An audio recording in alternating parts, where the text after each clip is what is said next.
واحد النهار كنا في زيارة لواحد من الأقارب ديالنا، وكانوا العائلة كاملين مجموعين وخصوصا الرجال. وأنا كعادتي ملي كنكون في شي مجمع بحال هيدا كيعجبني نتناقش، وخصوصا إذا شفت شي رأي ما عجبنيش كندخل باش نعطي الرأي ديالي. بالطبع إذا كان مولاه من الناس اللي كيدعيو العلم والمعرفة، وشحال من مرة كنوقفهم بالمداخلات ديالي، وكنت كنشوف نظرات ديال الفخر والإعجاب، وخصوصا من الوالد وبعض الأقارب ديالي. وهاد الناس اللي كندخل معاهم في هاد النقاشات هما كيحسبوا قدرتهم دائما على حق، وما يقدر حد يناقشهم في الرأي ديالهم. وكنت كنتعجب شي وحدين اللي عصر كيبانوا لي معقلين وفاهمين الحياة، تعجبوا عليا ملي كنعرضهم وما كيرضاوش. يقدر شي واحد فيكم يقول عليا متكبر وما كنحترمش اللي كبير عليا، ولكن انا ماشي متكبر وكندعيش المعرفه، غير الفكر والتفكير ديالي عيد عاملين. ملي قرب بيسالي ديك التجمع العائلي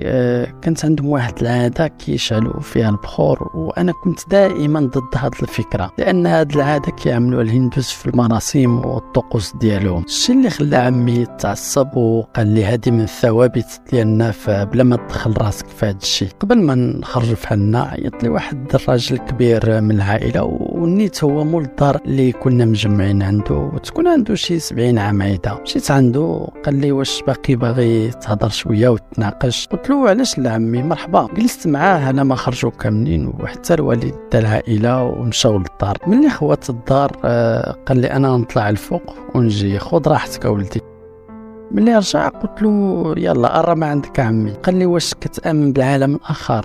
صراحه تفاجأت من هذا السؤال، قلت له علاش بالضبط هذا السؤال؟ قال لي قبيله سمعتك وانت كتهضر مع عبد الرحمن وكتقول له هذا الشيء غير خرافات وهي اللي خلاتكم من اللور لور. قلت له ايه يا عمي راه خرافات، حيت كنا كنتناقشوا في القصه ديال ديك الساحر اللي كان كيقرا على واحد المراه وقال لها بانك انت ممسوسه، في الاخير تحرش بها. قال لي دابا انت شنو بان لك؟ واش الخرافه في القراءه ولا في السحر ولا في شنو؟ سكت شويه وانا نادرا ما كنسكت بحال هيدا. قلت له لا كنقصد شي حوايج اخرين. قال لي بحالاش؟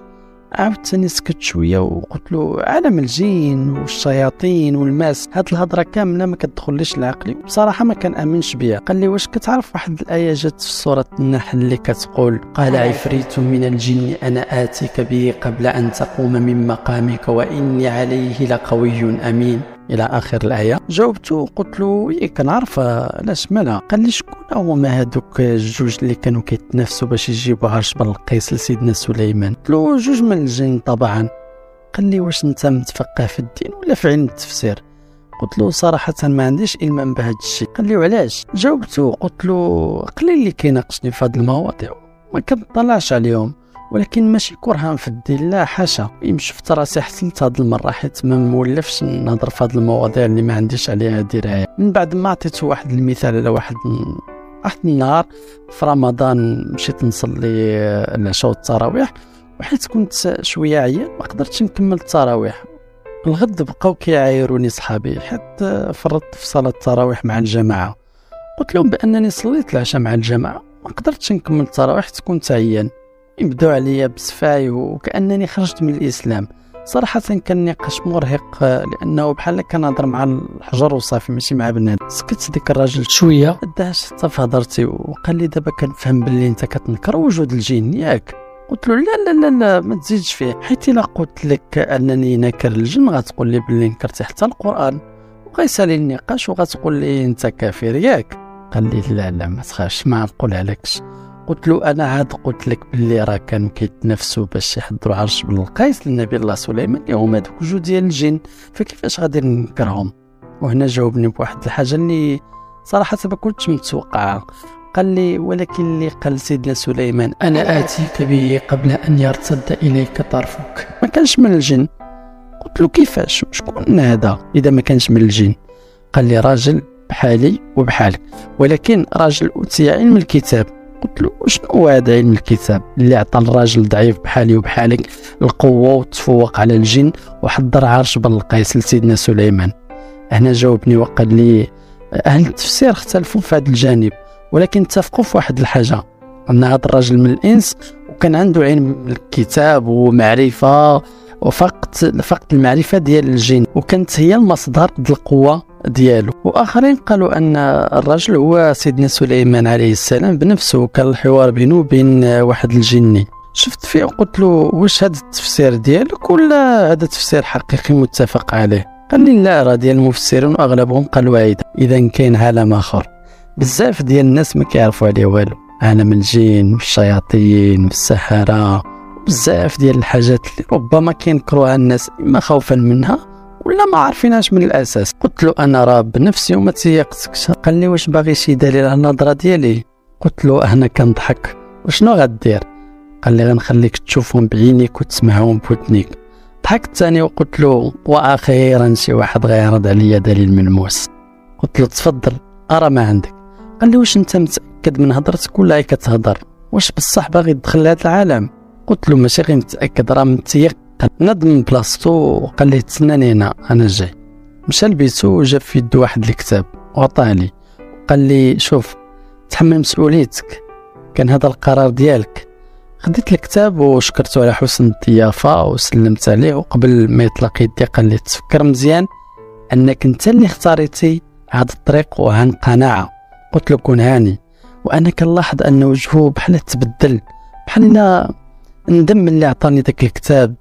ما عرفتش، ما علينا. خرجت ركبت الطوموبيل ديالي ومشيت للدار وانا كنفكر في داك الشيء اللي قال هذا القريب ديالي، وخصوصا كلمه علم الكتاب. وكنقول في نفسي واش يمكن الكتاب ولا حتى جوج يخليو البشر متفوقين على الجن. وهنا بديت كنرجع شي ذكريات على هذا القريب ديالي. كان واحد الراجل اللي منطوي على راسو، ماشي اجتماعي وقليل فاش كيهضر ويتناقش، وخصوصا في التجمعات العائليه. وتفكرت باللي كان مثلو شي ولدو في كسيده وهو كان كيتعالج مده طويله على برا، لكن ما عرفش من مرض كان عنده. ومن بعد مشى سكن مع ولدو الكبير من بعد ما ماتت مراته. دخلت للدار ومشيت لبيتي ومع كنت عيان ومدقدق. رميت داك الكتاب على واحد الطابله وترميت على الفراش ونعست نيشان. وانفقت في الصباح كما العاده على الروتين اللي عايشو ما بين الجامعه والدار وصحابي، حتى تجد شي شهر ونسيت اصلا داك الكتاب اللي عطاني داك القريب ديالي. فواحد الليله رجعت للدار معطل شويه من بعد ما كنت سهران مع صحابي. جيت ننعس وما بغاش يديني ننعس، وبقيت كنتقلب في موضعي ووالو. شويه شفت لجيت داك الكتاب اللي اكثر من شهر وهو محطوط في نفس البلاصه اللي نزلته فيها، وكان جامع شويه ديال الغبره على الغلاف ديالو. نضت ونفخت على ديك الغبره ومسحته شويه، تكيت في موطعي وبقيت كنقلب في الصفحات ديالو بدافع الملل وصافي، ماشي زعما الاهتمام ولا. هاد الكتاب اصلا ما كان عنده لا عنوان، ما فيه اسم المؤلف، ما فيه فهرس، ما فيه دار نشر، وحتى ترقيم الصفحات ما فيهش. كان الشكل ديالو غريب وكانوا الاوراق ديالو مايلين للصفار، كان باين عليه قديم وقديم بزاف. شبرته وفتحته من الوسط وبقيت كنفتش على الله نجبر فيه شي حاجه تشد الانتباه ديالي. ساعه والو، جاني كتاب عادي وكيهضر على الروحانيات والعالم الاخر وشي حوايج كانوا كيبانوا لي في ديك الوقيته تافهين ومجرد خيال لا اكثر. ما كملتش الكتاب ورميته ثاني على الطابله اللي حدايا ونضت الناس. وغير نعست شويه وانا نحلم بواحد الراجل عنده لحيه بيضاء ولبس واحد الثوب بيض بحال الكفن وطربوش بيض، وكان كيقول لي كمل داكشي اللي بديتيه، كمل داكشي اللي بديتيه. بقى كيعاود فيها حتى فقت من النعاس وانا مخلوع ما عرفش شنو وقع لي. وكانت عاد جويع ديال 2 الليل، ما عرفتش علاش ولكن عيني جات على الكتاب وبغيت نعرف شكون هذا الراجل اللي حرم عليا نعاسي. وجاني في ديك الحلم فتحت الكتاب وكنت غير كنقلب في الصفحات ديالو بحال شي مجله حتى داني النعاس. شويه جاني نفس الراجل وهاد المره كان معصب وكيقول لي كمل كمل. فقت ثاني مخلوع ونضت من فراشي وخرجت من الدار نمشي ندور شويه على ما يصبح الحال باش نتهنى من هاد الحلم المزعج اللي تبعني هاد الليله. دخلت الطوموبيلتي ديماريت، ما بغاتش ديماري ورجعت لبيتي الناس. قلت يا على زهر.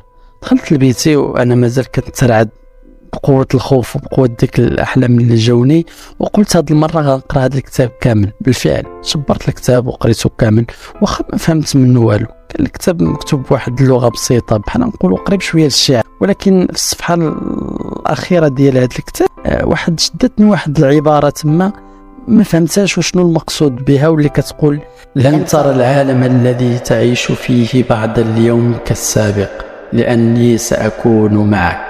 المهم حاولت ننسى هادشي اللي وقع لي هاد الليله وما ديتهاش في ديك العباره ورجعت للناس. فقت على الاذان ديال الفجر ونضت مشيت نتوضا باش ندرك صلاه الفجر مع الجماعه. صراحه ما كنتش محافظ على صلاه الفجر، ولكن ملي سمعت الاذان وداكشي اللي عشته في ديك الليله خلاني نحس بالرغبه نمشي للجامع. شويه وانا كنتوضا انتبهت باللي الصوت ديال الاذان ما جايش من برا ولكن جاي من البيت ديالي. شفت في الساعه جبرت الفجر فات ب10 دقائق. ترونت كيفاش هادشي كيوقع لي. شويه بغيت نفتح الباب د الطواليت كنسمع اقيمي الصلاه. كبر صاحب الصوت وبدا كيقرب بواحد الصوت عادي. بقيت في الطواليت وانا كنسمع شويه وصل ولا الضالين، كنسمع مجموعه من الاصوات موراه كتقول امين. سالا وصله وانا مازال محبوس في ديك الطواليت ما قدرتش نخرج حتى بدات كتشرق الشميشه شويه وخرجت ومشيت صليت ووجدت راسي باش نمشي للجامعه. خرجت من الدار وديماريت الطوموبيل وفعلا ديمارات. جاش لبالي نسق الاحداث ديال البارح والعطل اللي وقع فيها. المهم ما علينا، مشيت للجامعه ورجعت للدار تقريبا مع ديك المغرب. دخلت لبيتي وتفكرت شنو وقع معايا في الليله المشؤومه ديال البارح. مع ديك الجويه ديال 9 الليل دخلت ندوش باش نخرج نقص شويه مع صحابي، وهنا سمعت واحد الصوت اللي عمري ننساه. سمعت صوت الولد صغير وهو كيبكي، كان جاي من البيت ديالي.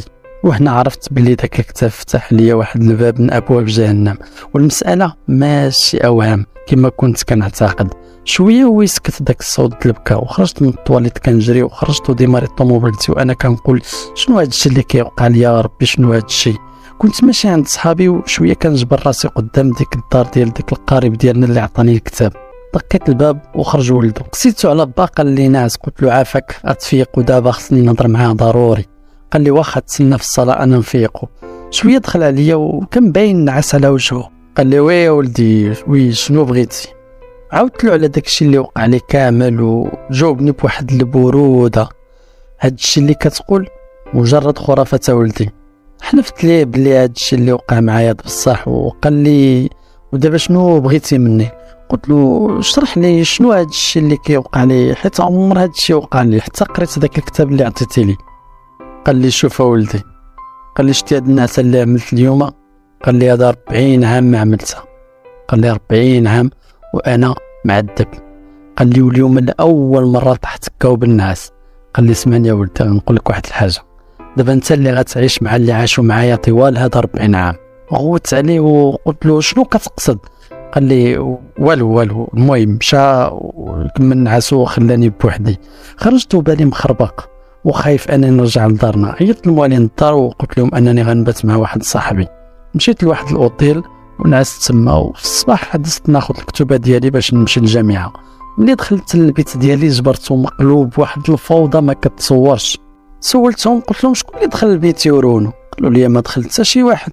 بقيت واقف وكنشوف ديك الروينه اللي واقعه في بيتي وكنتفكر الهضره ديال ديك الشارف اللي قال لي البارح، وكنتفكر مع الراحه اللي شفت في عيني من بعد ما تهنى من العذاب ولاحوا ليا. ديك النهار ما مشيتش للجامعه وبقيت كنرتب ونعاود للبيت ديالي. وشويه شفت ديك الكتاب وخديته وبديت كنقلب في الصفحات ديالو، ولكن هاد المره بديت كنفهم الكلام اللي فيه وكنربط بين المعاني ديالو. قريته كامل حتى للدور، وملي ساليت منه عاد فهمت داكشي اللي كان كيوقع ليا وكان مذكور في واحد من الصفحات ديالو، حيت جا فيها انه اللي يقرا هذا الكتاب غيتربط، ولكن ما ذكرش باش، وذكر انه هذا الربط ما غيتفك حتى يقرا شي واحد اخر وبقى ناعم كما وقع لي انا. عييت ما نقلب واش نجبر شي طريقه اخرى من غير هذه الطريقه والو. ديك الليله رجعت لذاك القريب اللي عطاني الكتاب وجلست معاه، واخا كان هو اصلا رافض في الاول انه يقابلني، ولكن بقيت مصر على ولده باش يقول له يتلاقاني، وفي الاخر استجب وهو يجلس معايا. اكد لي اي حاجه كنت شاك فيها وقلت له علاش عملتي معايا عايده. قال لي انت اللي اختاريت يا ولدي، وعييت ما نعاود لك. واش انت متاكد انك باغي تدخل لعالم الاخر وانت كنت قابل ومستعد؟ سقسيته واش كاين شي طريقه نتخلص من هذا الكتاب بدون ما نلصقو في شي واحد اخر. قال لي شوف ولدي، قال لي 40 عام وانا كنقلب على شي طريقه نتفك منه وما جبرتش، واقترحت عليه زعما اذا عملت الرقيه واش يقدر يتحل هذا المشكل. قال لي جرب على الله. بقينا ساكتين شويه وقلت له المهم انا غادي نمشي في حالي. وقبل ما نخرج من الباب قال لي جرب القارن. قلت له شنو هو القارن؟ قال لي واحد الشيطان كيرافقك في حياتك من نهار كتولد وما عندوش قوه عليك ولا شي سلطه، من غير انه كيبقى يوسوس لك وصافي، واذا طلقتيه يقدر يجري لك على ديك الجنون اللي كيبرزطو كهيداك. قلت له علاش انت ما جربتيش؟ قال لي قريت على القرين بزاف د الكتوبه، واذا طلقتو كيرجع عنده قوه كبيره ويقدر يتحكم في صاحبه ويرجع عنده عبد. داكشي علاش استحملت هادوك اللي كانوا معايا ولفت التبرزيط ديالهم مع المده. قلت له كيفاش نحررو؟ قال لي واش انت متاكد انك باغي تحرر القرين ديالك؟ قلت له راه متاكد. قال لي تسناه انا غادي نطلع ونجي دابا. طلع لبيتو وجاب لي واحد الكتاب اخر وقال لي شوف ولدي راه ما ننصحكش تقرا، انا عمري حتى فتحته، وانت وعقلك اللي بغيتي تعملو عملو. خديت الكتاب وقلت له حسبي الله ونعم الوكيل وخرجت في حالي. مشيت للدار وزلت لك الكتاب ونعست شويه وانا كنفيق على واحد الصوت ديال بحال تصفير في ودني، شي واحد كيصفر لي في ودني. فقت هو يمشي داك الصوت مره، بقيت كنقلب منين كيجي هذا المصدر ديال هذا الصوت والو. عاوتاني نعست وفقت على صوت اخر ديال الفحاح ديال النفعه، وهاد المره جاي من تحت السرير ديالي، وشويه ثاني تقطع الصوت. نعست مره اخرى وما غنفيق على الصوت ديال واحد الضحكه عاليه جايه من الحمام، وداك الصوت ما سكت حتى نوضت من الفراش ديالي. وصراحه انا من الشباب اللي ما كنواظبش على الاذكار والقرايه القران الله يسمح لي، وما كنتش حافظ الاذكار كلها. تمرت في موطعي وبقيت هايداك وانا كنشوف جهه الباب ديال الحمام. بعد واحد المده نط وعودت للسفلي، جبرت خاي صغير واقف في الكوزينه كيشوف فيا وهو كيبتسم. هضرت معاه وما جاوبنيش، قربت منه ودرت يدي على كتفو وبحال ضربني واحد الطوب بقوه تحت الارض، وما فقت غير على الصوت ديال الوالد كيقول لي نوض السي نوض نوض. نط طلعت لبيتي وتبعني الوالد وهو مصدوم من ديك الوضع اللي جبرني فيه في الكوزينه. قال لي علاش كنتي ناعس في الكوزينه؟ قلت له لا ما دارش بالك الوالد، ما كان والو ما كاين والو. خديت ديك الكتاب الثاني وخرجت للجردة الدار وفتحت الكتاب، وقبل ما نبدا القرايه عيطت لي الوالده واش ما مشيش اليوم الجامعه؟ جاوبتها بواحد الصوت عالي لا، بحال تعصبت عليها. وبصراحه هذه المره الاولى اللي غنرفع فيها صوتي على الوالده، كنت مخربق ومرون، بغيت نمشي نعتذر منها ولكن بالي كان مشغول غير مع ديك الكتاب. فتحت الكتاب وكان بحال الكتاب الاول لا عنوان لا فهرس لا مؤلف لا ترقيم لا حتى شي حاجه، وهاد المره في المحتوى ديالو مبدل على اخر، بحال الا كان كيخاطبني انا وكيعرفني شخصيا، كان كيهضر على القرين ديالي. وصلت للصفحه ديال التحضير وجبرت واحد الكلمه الفوق وهي الوحيده اللي كانت مكتوبه بخط اليد فيها داجين. ما ديتهاش فيها في ذاك الوقت. اللي همني دابا هو نحضر القرين ديالي، ومن اهم الحوايج في التحضير هو الغروب ديال الشمس. باش كينجح التحضير تسنيت حتى غربت الشمس ومشيت للبيت ديالي، ومن بعد دزت للطواليت وشديت الباب وخديت المرايه لانها مهمه في التحضير كما قال الكتاب. بديت كنقرا ديك الطلسم اللي كان مكتوب على ديك الصفحه ديال التحضير، وصراحه كان داكشي متعب بزاف. ملي ساليت ما وقع والو، صافي خرجت من الطواليت. وهاد المره كان واحد الهدوء فشي شكل في الدار والسكات، حتى ديك الصوت ديال الطوموبيلات في الشارع وديك الدراري الصغار اللي كانوا كيلعبوا والصوت ديالهم مبقيتش كنسمعو مره. رجعت كنسمع غير الصوت ديال الانفاس ديالي ودقات القلب والريق ديالي اللي كنت كنبلع من قوه ديك التوتر والخوف. ديك الليله رجعت كناس مرتاح وما بقوش ديك الاصوات اللي كنت كنسمع في كل ليله. بقيت على هاد الحال لمده واحد الشهر هيدا حتى نسيت الموضوع. في مره واحد النهار جاتنا الخبر ديال الموت ديك القريب ديالنا اللي عطاني دوك الكتوبه. صراحه ما بقاش فيا حيت كنت حاقد عليه بصح، وحتى انني في صلاه الجنازه ما دعيتلوش بالمغفره. ولكن ملي شفت الجثه ديالو ملويه بالكفن وكيتدفن في التراب سامحته ودعيت ليه بالمغفره. فهاد اللحظات ضربني لكتفي واحد الراجل بحال الا ماشي بالعاني، بحال غير كان دايز والكتف ديالو تلاقات مع الكتف ديالي. ابتسم لي ولاحظت عليه واحد الابتسامه غريبه. المهم ما شغلتش بالي بزاف بعض الراجل حتى سالينا الدفين. جويت ديك العصر عايده وانا والوالد خرجنا من المقبره، مشينا للطوموبيل باش نرجعوا في حالنا، وانا نسمع واحد الصوت كيقول لي تسنى. دورت راسي نشوف شكون، وانا نجبر نفس داك الراجل اللي ضربني الكتفي. قال لي عض الله اجرك في المرحوم. شفت فيه ويديه مازال فيهم التراب، وجهه والملامح ديالو في شي شكل بحال ماشي من الزمن ديالنا، كان سمر على وجهه وكان عنده واحد النيف طويل وفي شي شكل والجاه ديالو في شي شكل. المهم ما كانت عنده لا لحيه لا والو، كانت ريحته خايبه وعاطيه بزاف. نزل يدو على الكتف ديالي وقال لي نتشوفوا في الليل. ومشاو، انا عيني عليه حتى شفتو دخل المقبره. وعلاش رجع للمقبره الله اعلم. شويه سمعت الوالد كيقول لي واش غنباتوا هنايا؟ يلا. ركبت في الطوموبيل وسقسيت الوالد على هذا الراجل. قال لي ما كنعرفوش وعمري ما شفتو، يقدر يكون من المعارف ولا من صحاب المرحوم، حيت المرحوم كان كيسافر بزاف على برا وملي كان كيتعالج. قطعت الوالد وقلت له باش كان مريض؟ قال لي تحرك من هاد الشميشه ونعاود لك. ديما ريت عيني على ديك المقبره نشوف ديك مول النيف الطويل، ولكن كان تلف وسط ديك المقابر. فتحت النقاش مع الوالد وقلت له باش كان مريض المرحوم؟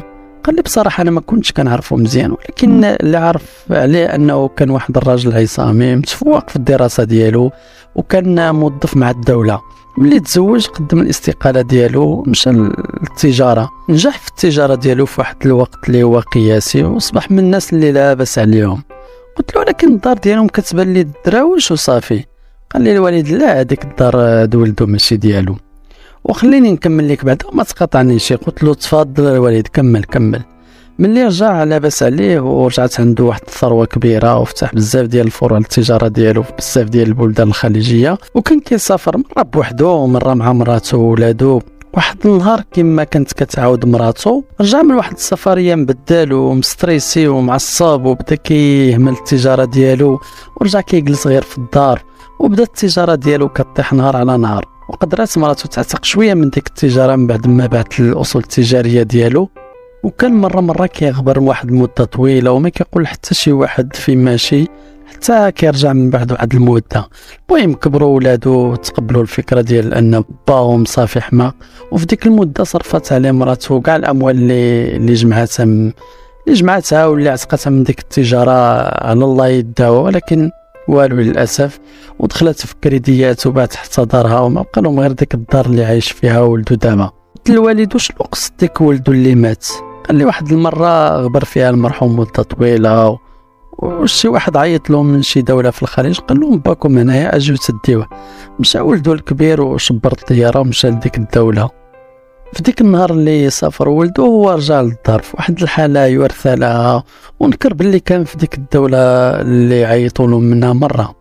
ولدو مشى وما جبروش تما، وقالوا لي عاد مشى في حاله، وعيط لهم للدار وخبروه باللي راه رجع للدار، وقال لهم ما تخليوش يخرج حتى رجع، عندي شي حاجه اللي هي مهمه باغي نقولها لكم. ولكن الولد ما دركش يوصل للدار حيت دار كسيده خايبه وهو راجع من المطار. قلت له لا حول ولا قوه الا بالله. ايوا شنو وقع من بعد؟ قال لي الوالد والو، بقى المرحوم مع مراته وولده الثاني عايشين في ديك الدار حتى كبر الولد، وقبل ما يتزوج توفات مراته. وصلنا للدار وانا كنفكر في هذه القصه اللي عاود لي الوالد، وفي نفس الوقت كنفكر في ذاك الراجل الغريب اللي تلاقيته في المقبره. دخلت لبيتي وخديت ذاك الكتاب الاول ومشيت للصفحه اللي فيها داجين مكتوبه بخط اليد، ولكن ما استفدت والو منها. وصلت ديك 9 الليل كما العاده، خرجت نمشي نجلس شويه مع صحابي، وانا ماشي وقع واحد العطا في الطوموبيل في وسط الطريق.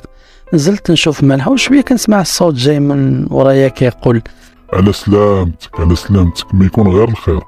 شفت مورايا وكنجبروا مولني في الطويل، وانا مصدوم قدام الطوموبيل اللي ما عرفتش شنو وقع لها. قال لي واش نعاونك بشي حاجه؟ قلت له لا شكرا، يسير في حالك.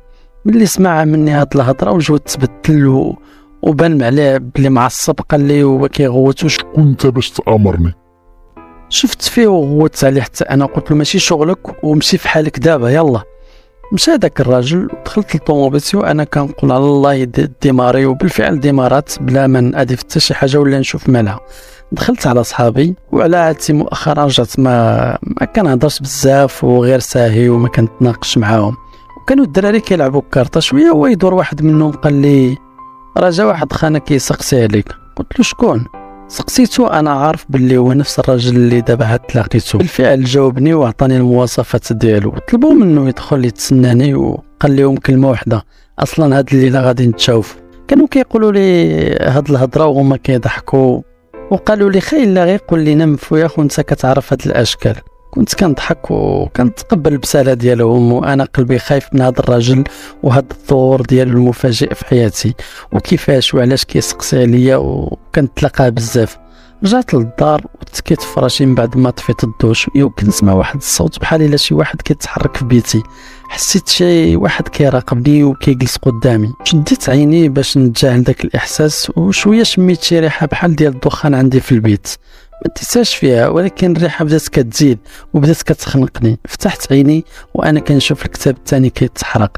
نض دغيا وطفيت ديك العافيه ولكن كان الكتاب تحرق كله. الصباح فقت وانا كنتفكر شنو وقع لي من نهار قريت داك الكتاب الاول. قلت نمشي نسقسي الفقهاء والمشايخ على الله نجبر شي حل لهاد المصيبه، ولكن والو عييت ما نسقسي. الحاجه الوحيده اللي كينصحوني بها هي نقرا القران والاذكار. رجعت للدار مدقدق تكيت وشويه كنحس بشي يد على عنقي وبديت كنتخنق والعظم د عنقي كيطرطقوا. صافي قلت الموت هادي. شويه وديك اليد طلقت مني وبديت كنسترجع الانفاس ديالي بواحد الصعوبه اللي النفس ديالي والروح ديالي كانت غتخرج مني. وبديت كندور في عيني نشوف شكون اللي هذا اللي كان كيخنقني ولكن ما شفت والو. من بعد ما استرجعت الانفاس ديالي رجعت ننعس ونفس الشيء غيوقع لي، شي حاجه باغا تقسني ما فيهاش. تعاود لي هذا الشيء طول ديك الليله. وقبل الفجر بشويه سمعت واحد الصوت في ودني وانا كنتخنق كيقول هذا الصوت ما تمشيش للجامع انت ماشي عابد. ونعست وانا مدقدق وعيان بهذا الشيء اللي وقع لي هذه الليله. فقت قبل المغرب شويه والاطراس ديال ديك الهجمات مازال باينه في عنقي وفي الكتاف ديالي. خرجت من الدار ومشيت نشم شويه د الهواء د البحر. قدرت نرجع للدار ومشيت نيشان لدار المرحوم. دقيت الباب وفتح لي ولدو الباب وعملت الحيله باللي كان باه كان خدمني شي كتوبه وبغيت نرجعهم. قال لي تفضل. ودخلت البيت المرحوم وبقيت كنفتش فيه بحال شي حماق. ما خليت فيه فتشت ولكن علاش انا كنفتش وشنو باغي بالضبط السؤال اللي ما جبرتليش الجواب. شويه شفت واحد الصندوق فتحته وجبرت فيه شي كتب قدامي بحال اللي عطاني وشي اوراق ورسومات في شي شكل. بغيت ناخذ شي حاجه ولكن اين كتاب فيهم غينفعني واين واحد فيهم غيضرني. المهم ما خديت والو وانا خارج في حالي. قال لي داك ولد المرحوم مشي للمطاع اللي شرا منه الوالد ديك الكتب وغتجبر اللي بغيتي. قلت له يا ريت لو كنت عارف البلاصه. قال لي علاش انت ما عارفش؟